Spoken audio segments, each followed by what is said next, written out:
अस्सलामुअलैकुम। कैसे आप सब। मैं उम्मीद करती हूँ कि आप सब ठीक होंगे। अल्लाह ताला हम सबको अपने हिफ्ज़ व अमान में रखे और हर तरह की परेशानियों और बीमारियों से बचाए। तो काफ़ी दिन हुए मुझे वीडियोस डालकर। तो आज का जो वीडियो था वो कोई व्लॉगिंग का नहीं है, यानी मैं इसमें ना तो कोई रेसिपी शूट करने वाली हूँ और ना ही कुछ और, बल्कि ये सिर्फ आकर एक मुद्दा है जो कि बहुत ज़रूरी है। और ऐसे मुस्लिम एक अपने मजहब के बारे में बोलना मेरा फ़र्ज़ बनता है। तो बस इसी वजह से मैं आज की वीडियो बना रही हूँ, क्योंकि हदीस में है कि ऐसा ज़माना आएगा कि मतलब बहुत ही बुरा ज़माना आने वाला है। अगर आप उस चीज़ से मतलब अल्लाह के अजाब से बचना चाहते हैं तो नहीं अनिल अमर बिल मारूफ और नहीं अनिल मुनकर करते रहे। यानी अगर कोई बुराई देखते हैं तो उसको कोशिश करें कि हाथ से रोकने की। अगर हाथ से नहीं रोक सके तो उसको मतलब ज़ुबान से बोले। अगर ज़ुबान से भी नहीं बोल सकते तो कम से कम अपने दिल में उस चीज़ को बुरा कहें। तो खैर बस इसी हदीस के साथ जो है मैं अपनी वीडियो का आगाज़ करती हूँ और उम्मीद करती हूँ कि आप सब जो है मेरी वीडियो को काफ़ी गौर से और अच्छे से सुनेंगे और इसको एक पॉजिटिव वे में लेंगे। जैसे कि मैं पहले भी बता चुकी हूँ कि मेरा जो चैनल है वो कोई ना तो कोई रिएक्शन का चैनल है और ना ही मैं मतलब किसी के बारे में भी मैं कोई बनाती हूँ। बस ये कि नॉर्मल सी व्लॉगिंग की चैनल है मेरा। लेकिन उसके बावजूद भी जब हम लोग यूट्यूब पर देखते हैं तो कई चीज़ें हमें ऐसी नज़र आती है जिसको हम लोग चाहकर भी नज़रअंदाज नहीं कर पाते। तो आज जो बात आ रही है, जो मैं बात करने जा रही हूँ वो बुर्के पर और उस लड़की के बारे में भी जिसका नाम मुस्कान है और जो आजकल बहुत वायरल हुआ है उसका वीडियो, बस उसी के बारे में। तो ये वीडियो जो है मतलब इसलिए भी नहीं है कि मेरे चैनल का प्रमोशन हो जाए या फिर कुछ और, बस एक मुस्लिम होने के नाते और एक हिंदुस्तानी होने के नाते मैं इस वीडियो को जो है बनाने जा रही हूँ। तो जब मतलब मैं अपने इस ज़माने की बात करूंगी, जब मैं स्कूल पढ़ती थी तो स्कूल में हमें यही सिखाया जाता था कि इंडिया क्या है। इंडिया एक ऐसा वाहिद मुल्क है जो पूरे यानी इकलौता मुल्क है जो पूरी दुनिया में ऐसा है कि जिसमें हर तरह के मजहब पाए जाते हैं। जिस तरह एक बाग में, एक गार्डन में रंग बिरंगे फूल नजर आते हैं, उसी तरह हिंदुस्तान का कल्चर भी ऐसा है कि रंग बिरंगी। ये जो हिंदुस्तान हमारा बना था वो किसी एक मजहब की बुनियाद पर नहीं बना था कि यहाँ सिर्फ हिंदू का राज होगा या फिर मुस्लिम्स का राज होगा, ऐसा कुछ भी नहीं था। बल्कि ये तमाम मजहब को मिलाकर यानी हर मजहब ने मिलकर इस देश को आज़ाद कराया था और इसको जो है आगे बढ़ाने में सबने कोशिश की थी। तब जाकर हमारा ये जो मुल्क हुआ, आज़ाद हुआ और ये हिंदुस्तान बना। तो जो अदर कंट्रीज है जो यहाँ से सेपरेट हुए, तो मैं उन चीज़ों के बारे में कोई भी बात नहीं करूँगी, बल्कि बस इसी चीज़ में। और जब हमारा दस्तूर बना था यानी जब कानून बना था तो उसमें भी जो है साफ साफ तौर पर यह लिखा गया था कि जो चीज़ हिंदुस्तान का जो कानून बना वो एक ला मजहब है, सेक्युलर है, यानी वो किसी भी मजहब की बुनियाद पर नहीं है। और इसके अलावा हर किसी को भी जो है अपने मजहब पर चलने की इजाज़त है, अपने त्यौहार मनाने की इजाज़त है, हर तरह के फंक्शन करने की इजाज़त है, अपने मजहब के हिसाब से हर तरह के तौर तरीके पर रहने की इजाज़त है, बशर्ते कि इससे किसी को भी कोई भी तकलीफ ना हो। तो अक्सर हमने देखा है कि जब भी इलेक्शंस आते हैं तो कोई ना कोई मुद्दा जो है उठता ही रहता है। तो उसमें से एक राम मंदिर और बाबरी मस्जिद का था। चलो वो मुद्दा तो ख़त्म हो चुका। एक ज़मीन की बात थी, चलो वो जिसको भी मिली तो किसी ने भी हो गया, वो चीज़ ख़त्म हो गई। अब वो जो है चीज़ ठंडी पड़ चुकी है। अब जो है जब पॉलिटिक आगे बढ़ाने के लिए जब कोई और मुद्दा नहीं मिला तो अब इनको जो मुद्दा मिल रहा है वो है बुर्के के बारे में। तो अब कहा गया कि अपने मजहब के जो भी तौर तरीके हैं, हमारे मजहब यानी मुस्लिम्स में भी यही कहा है कि आप जिस कंट्री में रहते हैं उस हिसाब से आपको जो है करें, लेकिन अपने मजहब को भी ना छोड़ें।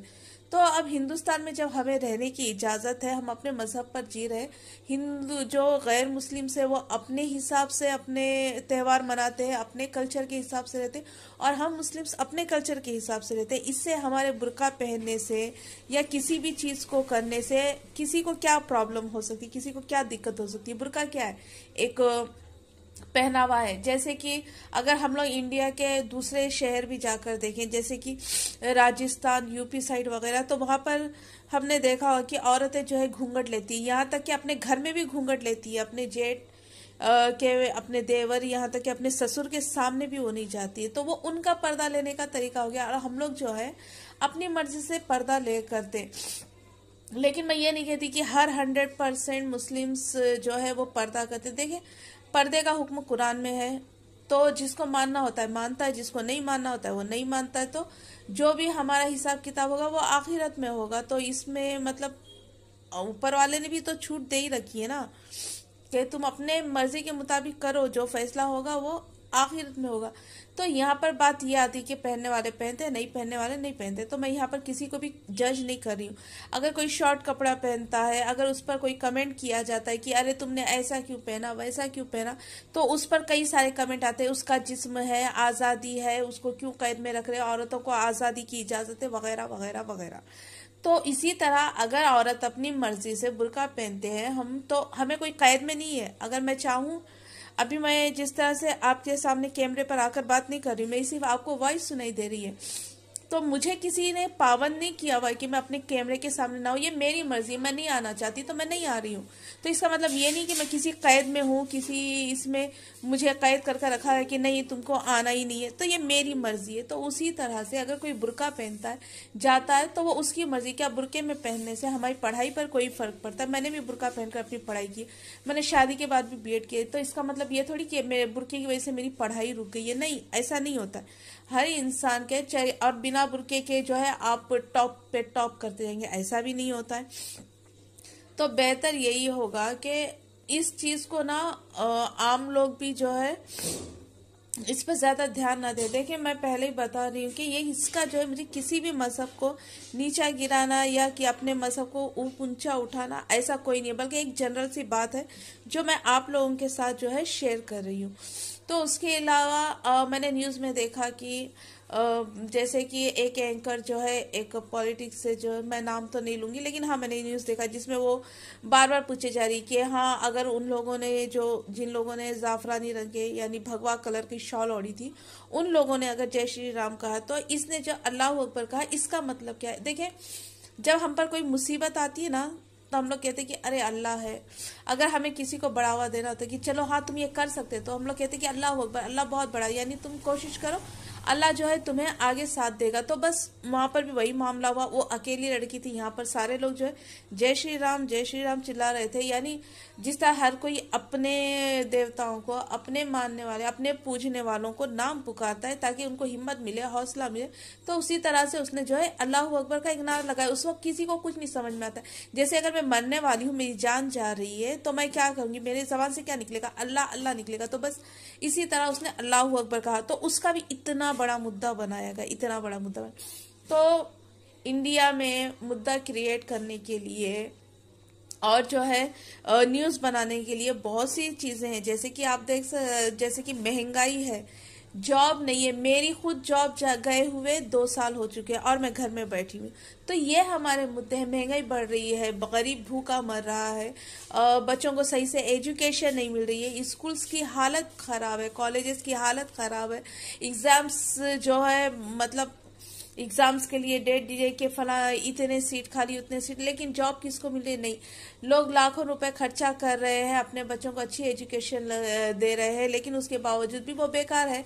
उनको क्या करना पड़ रहा है? बस कोई ना कोई छोटा मोटा काम करना पड़ता है, क्योंकि बचपन से बहुत से लोग ऐसे जो कि बचपन से मेहनत भी नहीं जानते थे, आज जो है उनको सडन से ऐसे काम करने पड़ रहे हैं जो उन्होंने कभी किया ही नहीं था। तो कितनी दिक्कतें पेश आ रही।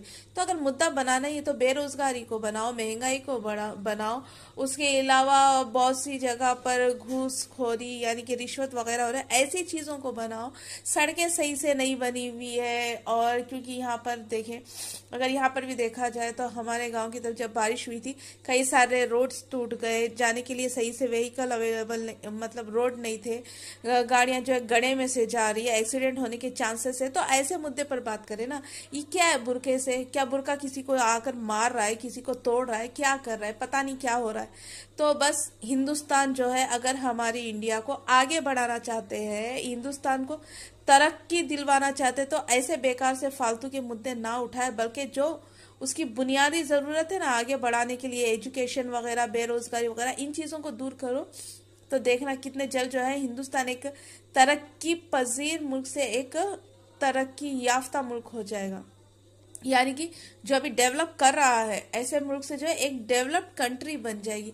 हम अपनी आबादी से, अपने आवाम से फायदा उठाए, ना कि उनसे बेकार के काम ले। तो मेरे ख्याल में जो लोग समझदार हैं वो इस चीज़ को अच्छे से समझकर पॉजिटिव में लेंगे, और अगर कोई नेगेटिव में लेता है तो आई एम सॉरी, मैं उनका कुछ नहीं कर सकती। अगर वीडियो पसंद है तो लाइक करें, शेयर करें, कमेंट करें, और प्लीज़, और नहीं, मैं उसके अलावा नहीं कहूँगी कि चैनल को सब्सक्राइब करने के लिए नहीं कहूँगी, क्योंकि ये कोई मैंने अपने सब्सक्राइब के लिए या फिर अपने चैनल को मोनेटाइज वगैरह कराने के लिए ये वीडियो नहीं बनाई है, क्योंकि ये जो है मुद्दा बहुत ज़रूरी है। इसको बोलने के लिए, बताने के लिए मैंने ये वीडियो बनाई है। तो प्लीज़ प्लीज़ प्लीज़ मेरी वीडियो को आगे शेयर ज़रूर करें और अपनी राय ज़रूर दें कि मेरी वीडियो आपको कैसी लगी। ये कोई एक मतलब एक मीनिंगफुल वीडियो है भी या नहीं, इस बारे में प्लीज़ ज़रूर बताएं। तो यहीं पर मैं अपनी वीडियो को एंड करती हूँ। तो प्लीज़ वीडियो में तो मिलते हैं अपनी नेक्स्ट वीडियो में, तब तक के लिए अल्लाह हाफिज़।